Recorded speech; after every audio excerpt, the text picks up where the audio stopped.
I didn't go to the family barbecue expecting to prove anything.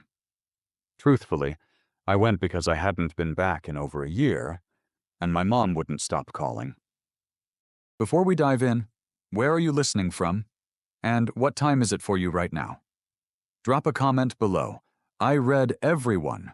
Help us reach 10,000 subscribers before the end of the month.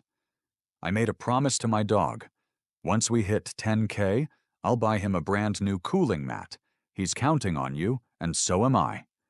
So if you enjoyed the story, please hit that subscribe button. It was one of those muggy late summer afternoons where the sun bakes everything except the tension. The backyard was exactly how I remembered it.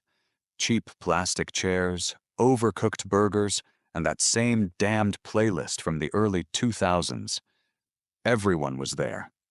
My cousins with their bragging rights, my aunt who asked invasive questions, and my younger brother Daniel. Family golden boy, management track, new company car, new girlfriend, the works. Look who decided to show up, my father grunted as I walked in, wearing jeans and a t-shirt that wasn't ironed. He barely looked up from the grill. Hope you brought something other than appetite. Hey Dad, good to see you too, I said, holding up a 6-pack of decent beer. He snorted. Craft beer? What, your unemployment checks come with flavor now? That got a laugh from my uncle. I didn't correct him. It had always been like this. Ever since I quit the finance job I hated, my family had treated me like I'd fallen off a cliff. They didn't know what I did now, and frankly, they didn't care to ask. According to them, I was a consultant, which they interpreted as unemployed and wasting time in coffee shops pretending to work. You know Daniel's boss might stop by, my mom said proudly, gesturing to the fancy charcuterie board Daniel's girlfriend brought. Important guy, big job. You should talk to him. Might inspire you. I nodded, biting down my instinct to snap.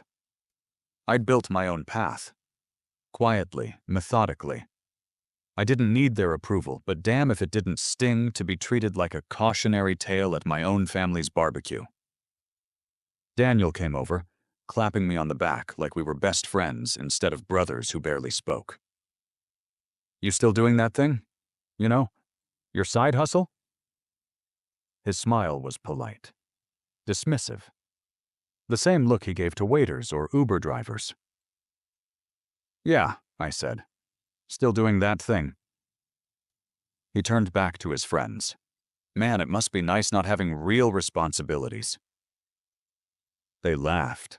I smiled. Because I knew something they didn't. I wasn't a side hustle guy. I wasn't unemployed. And I wasn't there to prove anything. But when a black Mercedes pulled up to the curb and Daniel's expression froze, that's when I knew the game was about to change. The sound of the car door shutting silenced the barbecue like a record scratch. Heads turned. Conversations cut off mid-sentence. Even the Bluetooth speaker playing that same tired classic rock playlist sputtered into silence. Daniel squinted toward the driveway. Wait, that's my boss's car. A tall man stepped out. Mid-40s, polished, confident. He wore a polo shirt that probably cost more than my entire outfit, and his watch looked like it came with its own security team. That's him, Daniel muttered, adjusting his collar and checking his reflection in the car window. What the hell is he doing here? The man scanned the crowd. People straightened up. My mom wiped her hands on a napkin and practically sprinted over. Mr. Hollings, she said, breathless with excitement. What an honor. Daniel didn't say you were coming. Mr. Hollings wasn't listening to her. His eyes were locked on me. He smiled. Broad. Warm. The kind of smile you give to someone you deeply respect. Well, I'll be damned, he said. Didn't expect to find you here, boss. Boss! The word landed like a grenade in the backyard. My dad dropped the burger he was flipping. My aunt gasped so hard she nearly inhaled her wine. Daniel's girlfriend blinked like she was watching a glitch in the Matrix. "Boss?" Daniel repeated, his voice suddenly hoarse. "Wait, what?" Mr. Hollings walked toward me, hand outstretched. "Didn't mean to crash the party, but when I saw the address in the CRM database, I figured it had to be you. Small world, huh?" I shook his hand, keeping my voice even. "Nice to see you too, Hollings. I wasn't expecting a visit today." He laughed. "You hiding out in your family's backyard while running the entire operation? Classic. Can't believe I've never made the connection until now." Daniel's mouth opened and closed like a fish. I don't understand. He's my brother. He's not." Hollings turned, confusion flashing across his face. "You didn't tell them?" I shrugged. Didn't see the point. My mom stumbled forward. "Wait, what do you mean, boss? He's just consulting. He doesn't even work in an office." "He owns the office," Hollings said. "Hell, he owns the whole company. We report to him." Silence. The kind of silence that settles in your bones. I watched the color drain from Daniel's face. My dad stared at me like I'd grown a second head. "You're the CEO?" my mom whispered. I nodded. For about 3 years now. No one moved. No one breathed. Daniel's eyes darted between me and Hollings. "This has to be a joke. He's always just been—" "Underestimated," I finished for him. And that was the moment I stopped hiding. He blinked slowly, trying to connect dots that had been in front of him his whole life. "You can't be serious," he muttered. "You live in that crummy apartment downtown. You drive a 10-year-old truck." I raised an eyebrow. "And that's what makes you think I can't run a company?" My dad finally spoke, voice gruff and defensive. "If this is some elaborate prank, it's not funny." "It's not a prank," Mr. Hollings said flatly.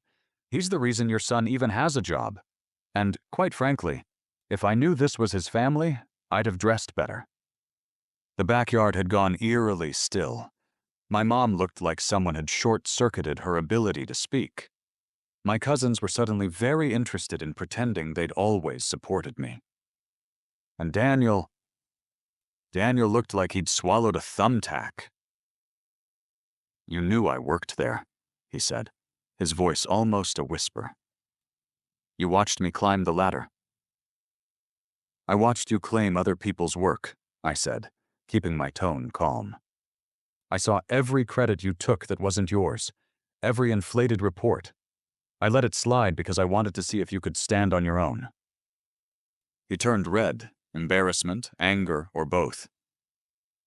"And your raise?" I added. "Denied.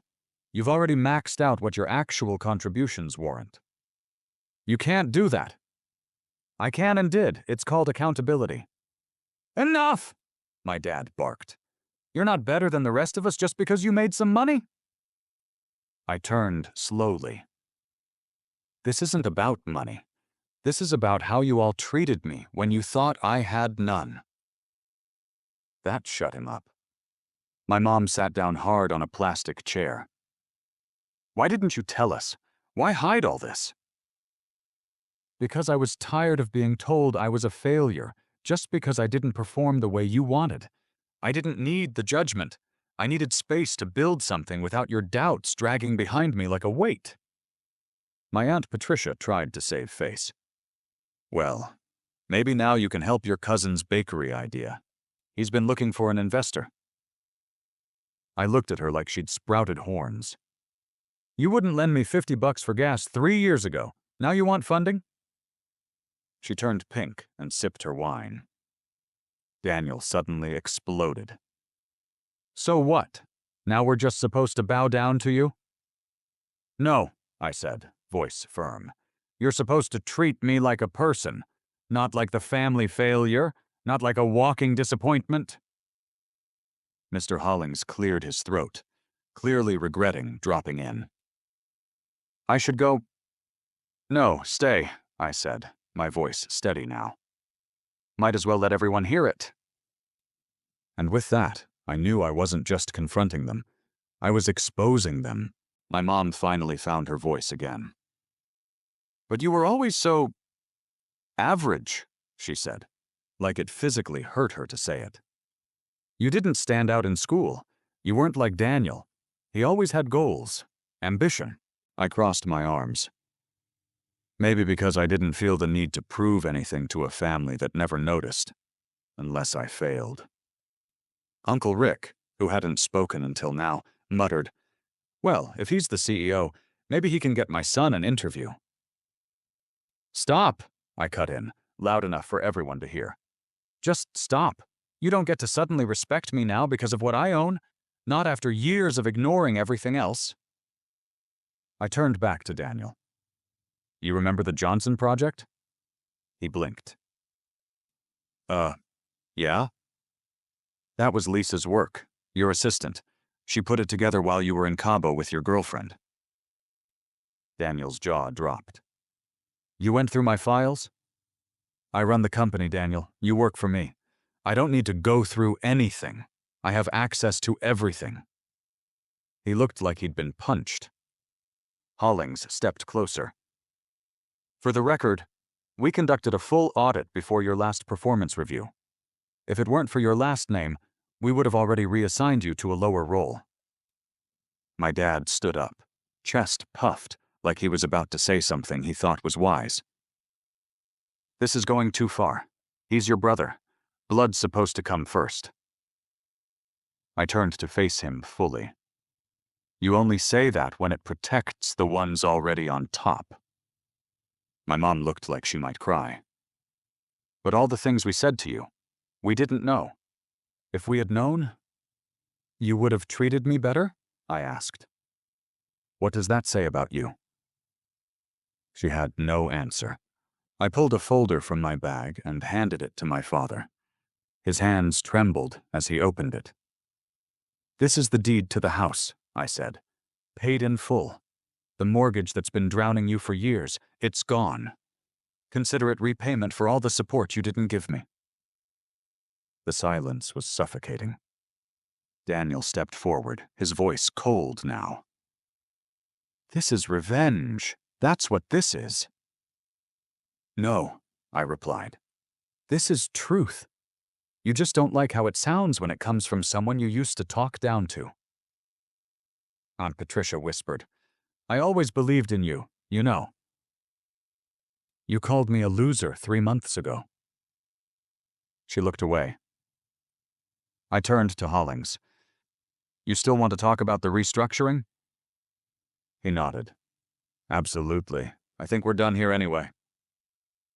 We walked toward his car, past the frozen faces of people who had spent their lives defining me by the wrong metrics. And for once, I wasn't shrinking under their stares. I was towering above them. The ride to the restaurant was quiet for a while. Mr. Hollings glanced over. "You sure you're all right?" I nodded. More than all right. The truth was, I felt free. Years of swallowing insults, of shrinking myself to fit into their narrow expectations, had finally burned off in one clean sweep. I didn't need an apology. I didn't even need their respect. I just needed the silence. And I had it now. The following week at the office was different. People who'd only seen me in plain button-ups now looked twice when I walked by in a sharp-cut suit. Whispers followed me through the hallways. Not of scandal, but realization. Respect. Daniel wasn't in the office anymore. After a full review, HR found more than enough to justify disciplinary action. Sloppy work, falsified reports, and several instances of taking credit for his team's output. I gave him a choice: resign quietly or face a formal investigation. He resigned. I didn't gloat. I didn't need to. Consequences were louder than revenge. My parents started calling more often. My mom left voicemails pretending things were normal, asking if I was getting enough sleep, offering to bring over meals I never asked for. My dad sent newspaper clippings of articles about industries I already ran. They didn't understand that the damage wasn't from what they didn't know. It was from how they treated me when they thought they knew everything. I never called them back. Thanksgiving came around. I showed up this time in a tailored coat and pulled up in a sleek black SUV. The reaction was predictable. Relatives falling over themselves to ask about opportunities, partnerships, mentorships. It was pathetic. Madison, my cousin who once told me to just get a real job, asked for help with her new candle brand. I told her politely, I don't invest in businesses that treat family worse than strangers. Daniel didn't attend. I heard he moved out of state, started fresh. That's probably the best thing for him. As dinner ended, my father approached me quietly, his voice low. I was wrong about you. I looked him in the eye. Yeah, you were. No handshake, no hug, no forgiveness speech, just facts. I left after dessert, stepping out into the cool night, breathing in the silence. This time, no one tried to stop me. Back at the office Monday morning, I looked at the framed photo on my desk, my executive team at a charity event we funded. People who supported me not because of blood, but because of belief. Real connections. That was family. I turned on my computer, the cursor blinking like a heartbeat. The man they called useless was running an empire, and I never needed their applause.